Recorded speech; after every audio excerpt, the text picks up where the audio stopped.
हाँ तो मेरे भाइयों, आज हम बात करेंगे क्रिकेट फिक्सिंग के बारे में। जी हाँ, मैच फिक्सिंग के बारे में बहुत लोगों के मेरे को मैसेजेस आए। बहुत लोगों ने कहा कि भैया मैच फिक्स होते हैं या नहीं, मैच फिक्सिंग पे वीडियो बनाओ, क्या ये सच है या झूठ है, जो भी है उस पर वीडियो बनाओ। तो पहले तो बहुत बहुत शुक्रिया कि बहुत लोगों ने मेरे को प्यार दिया, बहुत लोगों ने मेरे को कहा कि आप बहुत बढ़िया काम कर रहे हो और इस बारे में बताओ। तो ये वीडियो थोड़ी लंबी होने वाली है क्योंकि सब फिक्सिंग स्कैंडल्स के बारे में बताऊंगा, मैं आपको डिटेल में बताऊंगा। तो देखो आराम से और हर बात को जानना और फिर उसके बाद बताना कि आप ही खुद सोचना कि यह फिक्सिंग कुछ होती है या नहीं होती, ये आप खुद डिसाइड करना। बहुत पुरानी बात करूंगा, जब मैं इस लाइन में नया था। मैंने आपको पहले बताया था कि मैं उस लाइन में तब से हूँ। एक्चुअली मेरे पापा बुकी हुआ करते थे। वो उस टाइम पे बुकी थे जब हम लैंडलाइन पे लाइन आती थी, डब्बा लाइन होती है और लैंडलाइन पे आती थी, और रेट वगैरह फिर पेजर वेजर पे आने लगे। तो उस दौर की बात कर रहा हूँ मैं। तो मैं पापा को हमेशा कहता था, पापा यार मेरे पापा हमेशा मेरे को कहते थे यार फिक्सिंग होती है, क्योंकि वो बैटिंग वगैरह में थे काफ़ी। उस टाइम पे सिर्फ हाई प्रोफाइल लोग ही बैटिंग करा करते थे। नोट जब हम देने जाया करते तो ना बड़ा नोट भी नहीं हुआ करता था, 2000 का नोट नहीं हुआ करता, तो किट बैग में भर के पेमेंट इधर उधर देने जाते थे। तो मेरे पापा कहते थे बेटा फिक्सिंग होती है। तो मैं मानता नहीं था क्योंकि विश्वास था, गेम में विश्वास था कि नहीं यार गेम को कोई कैसे फिक्स कर सकता है। तो मेरे पापा तब भी कहते थे बेटा फिक्सिंग होती है। फिक्सिंग की जब फर्स्ट न्यूज़ आई वो थी 1999 में, हैंजी क्रोनिये का फिक्सिंग स्कैंडल। साउथ अफ्रीका की टीम इंडिया आई हुई थी टूर पे।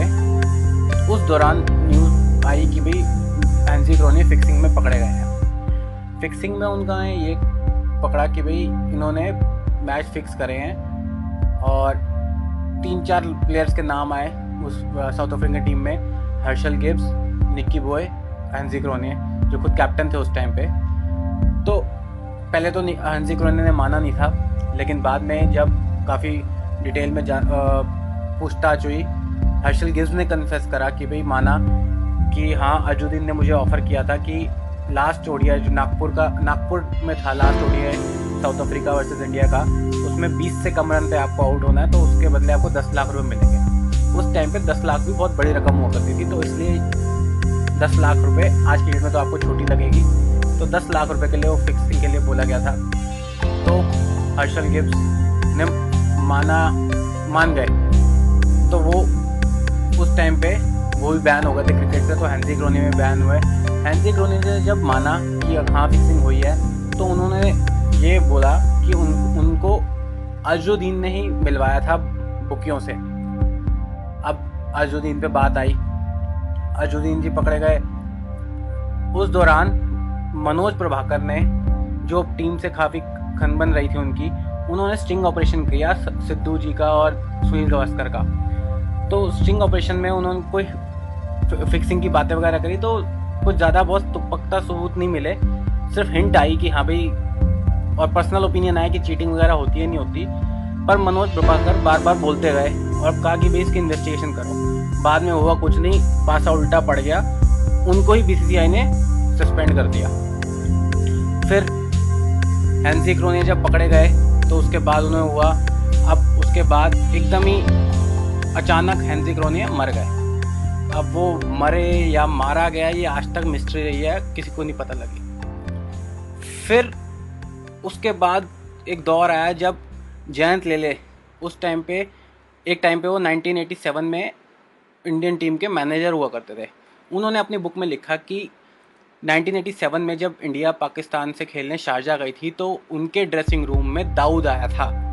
दाऊद ने आके, कपिल देव उस टाइम कैप्टन हुआ करता था, कपिल देव को कहा था कि आप कल पाकिस्तान से मैच जीत जाइए, मैं सबको एक एक टोयोटा कार दूंगा। ये कपिल देव ने भी बाद में माना कि हाँ उस टाइम कोई शख्स आया था, वो शख्स मुझे बाद में पता लगा कि ये दाऊद इब्राहिम है। तो Dawood Ibrahim Indian dressing room तक पहुंचा, वो बहुत बड़ी बात है। तो ये लिंक आप खुद ही सोच सकते हैं कि ये कैसे लिंक थे, जो कपिल देव कन्फेस कर सकते हैं। कपिल देव ने माना कि भाई हाँ दाऊद आया था। तो बहुत बड़ी बात है।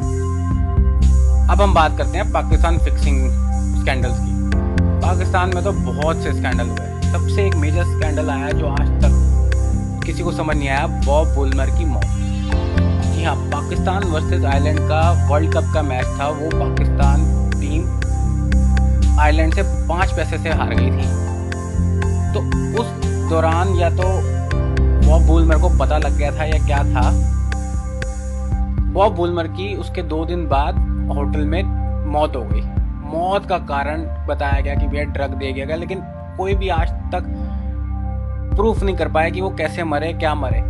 दुनिया की नंबर 1 स्कॉटलैंड यार्ड, जो इससे बड़ी क्राइम पुलिस वाली पकड़ने वाली कोई फौज नहीं है, उन्होंने वो आज तक नहीं पकड़ पाई कि ये कैसे मरे। यार, एक होटल के रूम में कोई बंदा मर गया, भैया सीसीटीवी कैमरा लगा होता है, सब कुछ लगा होता है। कौन अंदर गया, कैसे गया, कोई हवा में से उड़ के तो आके मार के चला नहीं गया। पहले उनको बताया गया हार्ट अटैक आया, उसके बाद बताया भैया जहर दे के मारा गया। तो वो मिस्ट्री भी आज तक सॉल्व नहीं हुई। फिर उसके बाद ये आमिर पकड़े गए, आमिर, सलमान भट्ट और आरिफ पकड़े गए लंदन लॉर्ड्स टेस्ट में स्पॉट फिक्सिंग करते हुए। आमिर को 6 मंथ की जेल हुई, सलमान भट्ट को 2.5 साल की हुई, आरिफ को 1 साल की हुई। सब पे बैन भी लगे। मोहम्मद आमिर 5 साल का बैन लग के जेल वेल काट के फिर दोबारा खेलने आ गए। मतलब कोई दीन ईमान ही नहीं है। फिक्सिंग करो, स्पॉट फिक्सिंग करो, उसके बाद खेल भी रहे हैं, सब कुछ कर रहे हैं। पाकिस्तान पे बहुत बहसबाजी भी हुई थी कि इसको खिलाया नहीं खिलाया। अब हम बात करते हैं आईपीएल की।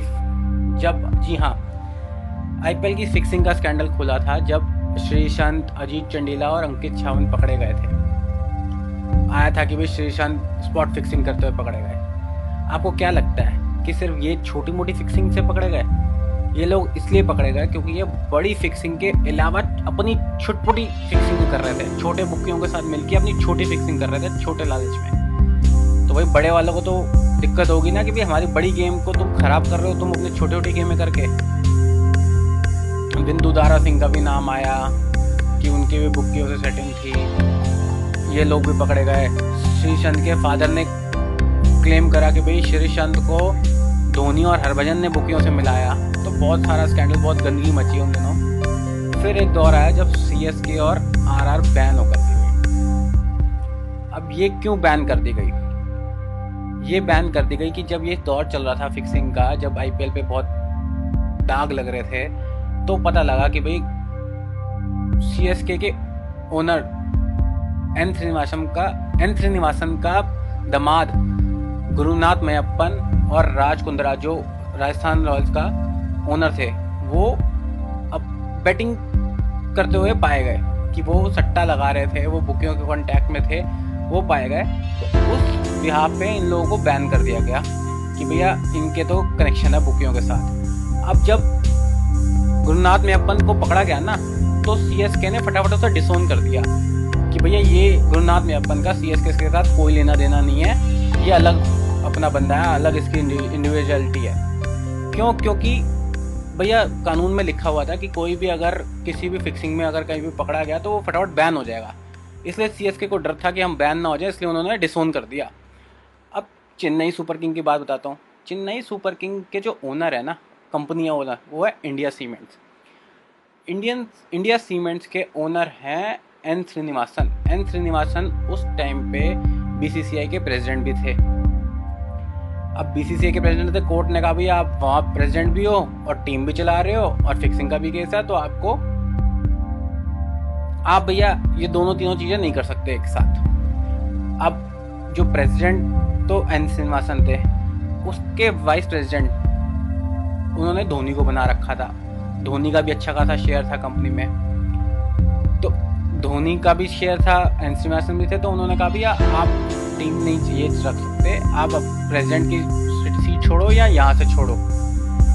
अब इन्होंने क्या करा, इन्होंने अपनी चेन्नई सुपर किंग टीम अपनी ही किसी दूसरी कंपनी को सिर्फ 400 करोड़ रुपए में बेच दी। भाई सिर्फ 400 करोड़ रुपए में, 400 करोड़ रुपए रकम होती क्या है?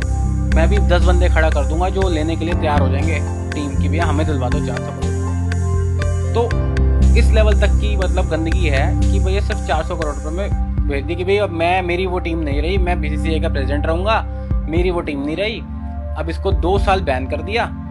बैन करके भैया प्लेयर तो वही खेल रहे हैं। एक क्लास में चीटिंग हुई, पूरी क्लास में चीटिंग हुई, क्लास का नाम बदल के दूसरा कर दिया, पुणे सनराइजर पुणे कर दिया या गुजरात लायन कर दिया। अरे भाई पकड़ो तो सही, उनको कुछ करते तो सही। सिर्फ नाम मिटाने से चेन्नई सुपर किंग हटा के वो कर दिया, गुजरात लायन कर दिया, पुणे की टीम बना दी। तो खुद समझो भाई साहब, कहाँ तुम्हें फंसा रखा है ये सब। तो अब ये फिक्सिंग है या नहीं, ये आप लोगों को डिसाइड करना है। मेरा काम था आप लोगों को सब कुछ बताना। थोड़ी वीडियो बड़ी हो गई है, पर एकदम पॉइंट टू पॉइंट बात करी है मैंने। और भी अगर आपको कुछ दिक्कत होगी तो मेरे को बताना। मेरा टेलीग्राम चैनल का लिंक नीचे डिस्क्रिप्शन में दिया हुआ है, व्हाट्सएप नंबर भी नीचे डिस्क्रिप्शन में दिया हुआ है। जिसको मेरा पेड ग्रुप ज्वाइन करना है, जिसको मेरे पेड मैचेस देखने हैं, ओपन मैचेस देखने हैं, वो टेलीग्राम लिंक ज्वाइन कर ले। ओपन भी दूंगा, पेड काम भी होता है, टॉस भी मिलेगा। और जिसको जो बात करनी है वो मेरे व्हाट्सएप नंबर पे मैसेज कर सकता है, रिप्लाई कर दूंगा। लेट आएगा, कुछ भी आएगा, पर आपको कोशिश रहेगी मेरी कि पूरी आपको रिप्लाई मिले। बाकी बहुत सारे मैसेज होते हैं तो बहुत ज़्यादा हेक्टिक हो जाता है, वीडियो भी बनाना होता है, मैच भी देखना होता है, तो दिक्कत हो जाती है। जिसको वीडियो अच्छी लगे लाइक करना, शेयर करना, कमेंट करना। आप सिर्फ आपके लिए ये वीडियो बनाई है, दिल खोल के लाइक करना, कमेंट करना, शेयर करना, जो जहाँ शेयर कर सकते हो करना। बाकी thank you so much for your love. आपका भाई, आपका स्काई आपके साथ रहेगा हमेशा।